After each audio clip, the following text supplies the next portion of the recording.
राधिका रात के करीब 12 बजे जब बाहर ठंड का कहर छाया हुआ था, तब वो सिर्फ पेटीकोट और ब्लाउज में ही उठकर अपने रसोई घर की तरफ गई। आधी रात को खाना बनाने और फिर खाना खाने का मजा ही कुछ और है। पिज्जा बनाने के बाद बाकी के काम भी निपटा लूंगी। उसके पति विनोद की रात में जब आंख खुली तब उसने देखा कि बेड पर राधिका नहीं थी। इतनी रात में राधिका कहाँ चली गई? बाहर जाकर देखता हूँ। विनोद को इतनी ठंड लग रही थी कि वो रजाई ओढ़े हुए ही अपने कमरे से बाहर चला गया। उसने देखा कि किचन में सिर्फ पेटीकोट और ब्लाउज पहने हुए राधिका कुछ बना रही थी। विनोद सीधा किचन में ही चला गया। राधिका ने अचानक कुछ छुपा दिया। विनोद ने कांपते हुए कहा, अरे राधिका, तुम्हें बिल्कुल भी ठंड नहीं लग रही है क्या? आधी रात को तुम बिना स्वेटर पहने हुए यहाँ क्या बना रही हो? मुझे रात की रसोई बहुत पसंद है, और स्पेशली ठंड के मौसम में। और आप बाहर रजाई ओढ़कर क्यों चले आए? इतनी भी ठंड नहीं हो रही है। तुम तो यहाँ गैस के सामने खड़ी हो, इसीलिए ठंड नहीं लग रही है। मुझे तो बहुत ठंड लग रही है। मैं कमरे में जा रहा हूँ। और हाँ, थोड़ा सा पिज्जा मेरे लिए भी लेकर आना। ठीक है, आपको कुछ ज्यादा ही ठंड लग रही है। जाइए, मैं अभी पिज्जा बनाकर लाती हूँ। ये राधिका के अपने ससुराल में पहली रात थी। राधिका ने पिज्जा बनाया, फिर कमरे में आकर अपने पति के साथ खाने लगी। विनोद के सोने के बाद वो फिर से किचन में आकर कुछ करने लगी। खैर, अगली सुबह ठंड के मौसम में कोहरा गिरने की वजह से देर तक सो रहे थे, लेकिन राधिका जल्दी उठ गई। उसने जल्दी से नहाया, फिर तैयार हो गई। किचन में जाकर सभी के लिए पहले तो उसने चाय बनाई, फिर लाइन से सभी का दरवाजा खटखटाने लगी, जिससे सब एक साथ यानी उसके सास, ससुर, जेठ, जेठानी और ननद बाहर आ गए। सभी राधिका को देखकर हैरान हो गए। कहीं तू पागल वागल तो नहीं हो गई है? पहली बात तो ये है कि तेरी अभी अभी शादी हुई है और तू हम सबके सामने घुटनों तक घाघरा और छोटा सा ब्लाउज पहनकर आ गई। शर्म नहीं आती तुझे? सासू माँ, ठंडी के समय में यही कपड़े पहनती हूँ। यहाँ तेरा जेठ खड़ा है, तेरे ससुर जी खड़े हैं, और तूने छोटे छोटे कपड़े पहन रखे हैं। अरे सासू माँ, बड़े बड़े कपड़े तो मैं गर्मी में पहनती हूँ ना, ठंडी के मौसम में मैं छोटे छोटे कपड़े ही पहनती हूँ। अब तुम दोनों यहाँ खड़े खड़े अपनी बेशर्म बहू को क्यों ताड़ रहे हो? जाओ अपने अपने कमरे में जाओ, मैं इससे बात करती हूँ। ठीक है माँ, चलो पिताजी। राधिका का जेठ और उसका ससुर कमरे के अंदर चले गए। उसके बाद उसकी सास ने उसे हड़काना शुरू किया। हमें नहीं पता था कि तू सुहाग रात की अगली सुबह ही इतनी बेशर्म हो जाएगी। सासू माँ, ये क्या बेशर्म बेशर्म लगा रखा है? मैंने सबके लिए चाय बना दी, आप लोग पी लीजिए। मुझे जरा अपने दोस्तों से मिलने जाना है, उन्हें शादी की पार्टी देनी है। इतना बोलकर राधिका अपने कमरे में गई, अपना पर्स उठाया और बाहर निकल गई। उसकी सास गुस्से में पूरे घर में चिल्ला रही थी। तभी राधिका का पति विनोद रजाई ओढ़े हुए बाहर आ गया। ये देखो इन महाराज को, बहू ने आते ही यहाँ बेशर्मी शुरू कर दी, और उसका पति बेचारा देखो रजाई ओढ़कर बाहर घूम रहा है। अरे क्या हुआ अम्मा, काहे सुबह सुबह चिल्ला रही हो? देख रही हो बाहर कितनी ठंड हो रही है। अरे देवर जी, माँ जी यूं ही गुस्सा नहीं कर रही हैं। तुम्हारी बीवी इतने ठंड के मौसम में भी छोटे छोटे कपड़े पहनकर बाहर अपने दोस्तों के साथ पार्टी करने गई है। कुछ पता है आपको? अरे तो क्या हुआ, अपने दोस्तों को शादी की पार्टी ही तो देने गई है। रहा बात छोटे कपड़ों की, तो मैंने भी उसे रात को समझाया था, जब उसे सर्दी लग जाएगी और बीमार पड़ जाएगी ना, तो खुद पूरे कपड़े पहनने लगेगी। आप लोग फालतू में टेंशन मत लो। वहीं दूसरी तरफ राधिका अपनी सहेलियों के पास छोटे छोटे कपड़े पहनकर पहुंच गई। उसकी सहेलियां भी उसे देखकर दंग रह गईं। यार राधिका, तेरे अंदर तो कुछ ज्यादा ही गर्मी है। हम लोग ठंड के मारे कांप रहे हैं और तू इस मौसम में भी शॉर्ट ड्रेस में घूम रही है। अब तुम लोगों से ठंडी बर्दाश्त नहीं होती तो मैं क्या करूं? मुझे मेरे माँ बाप ने अंगारे खिलाकर बड़ा किया है, यूं ही नहीं। बताओ तुम लोग को क्या खाना है? खैर, राधिका ने सभी के लिए कॉफी ऑर्डर की और खुद के लिए उसने कोल्ड कॉफी मंगाई। ये देखकर सभी लोग हैरान हो गए, यहाँ तक कि रेस्टोरेंट वाला भी। अपनी सहेलियों को पार्टी देने के बाद जब वो घर लौट रही थी, तब गांव की कुछ औरतें उसे ही घूरे जा रही थी।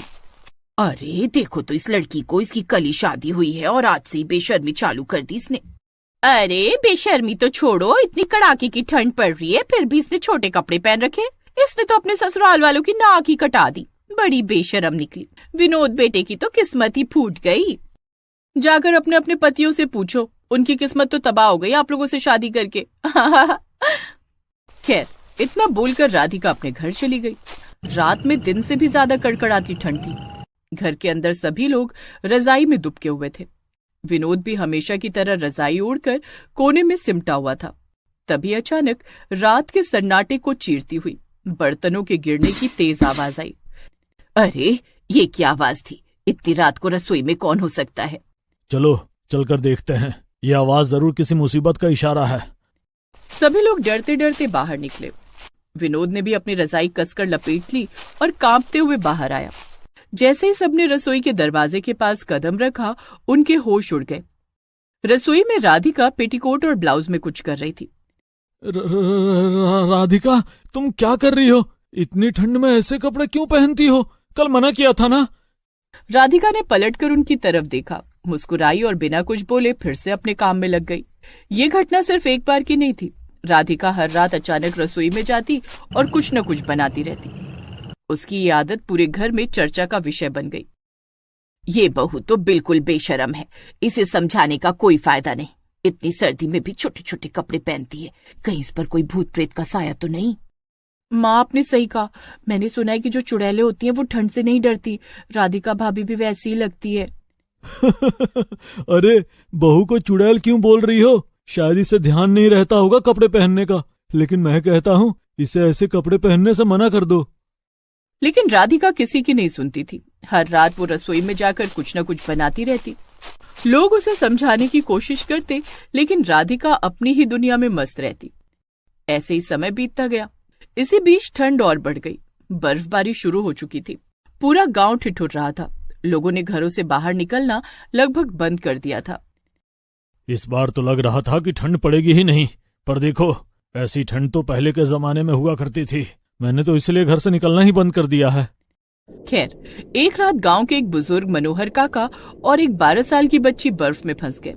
अरे कोई बचाओ हमें, कोई है? अरे कोई तो हमारी मदद करो, हम बर्फ में फंस गए हैं। घर के अंदर विनोद और उसका परिवार रजाई में दुबके बैठे थे। बाहर से काका और बच्ची की हल्की हल्की आवाजें सुनाई दी, लेकिन इतनी ठंड में किसी की हिम्मत नहीं हो रही थी कि बाहर जाकर देखे।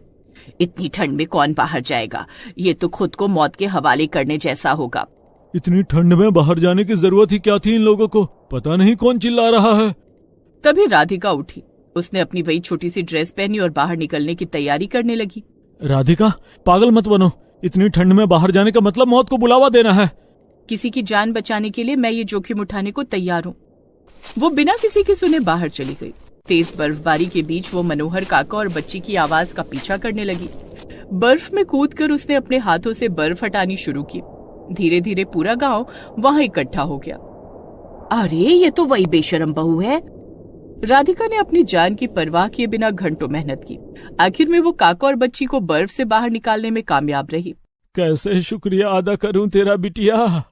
राधिका की हालत खराब थी, लेकिन उसने दोनों की जान बचा ली थी। इस घटना के बाद पूरे गांव में राधिका की तारीफ होने लगी। जो लोग उसे बेशर्म कहते थे, वही अब उसे बहादुर कहने लगे। उस दिन आप दोनों ने मुझे बेशर्म कहा था ना? अरे आप क्या, मेरे ससुराल वाले ही मुझे बेशर्म कहते हैं। मैं इतनी ठंड में ये छोटे छोटे कपड़े फैशन के मारे नहीं पहनती। सड़क के किनारे बेचारे गरीब भिखारियों को मैंने जब से ठंड में ठिठुरता देखा है, तब से मैं उनकी ठंड को महसूस करना चाहती थी, इसलिए पहनती हूँ छोटे कपड़े। बहू, तुमने हमारी आंखें खोल दी। हम तुम्हें गलत समझते थे, लेकिन आज तुमने जो किया उस पर हमें गर्व है। लेकिन अभी भी सबकी जिज्ञासा थी कि राधिका हर रात रसोई में क्यों जाती थी। एक दिन विनोद ने हिम्मत जुटाकर उससे ये सवाल पूछ लिया। राधिका, अब तो सच बता दो, तुम हर रात रसोई में क्यों जाती थी? क्या तुम सच में कुछ छिपा रही थी? राधिका मुस्कुराई और सबको रसोई में ले गई। उसने एक अलमारी खोली जिसमें तरह तरह के कंबल और खाने पीने की चीजें रखी थी।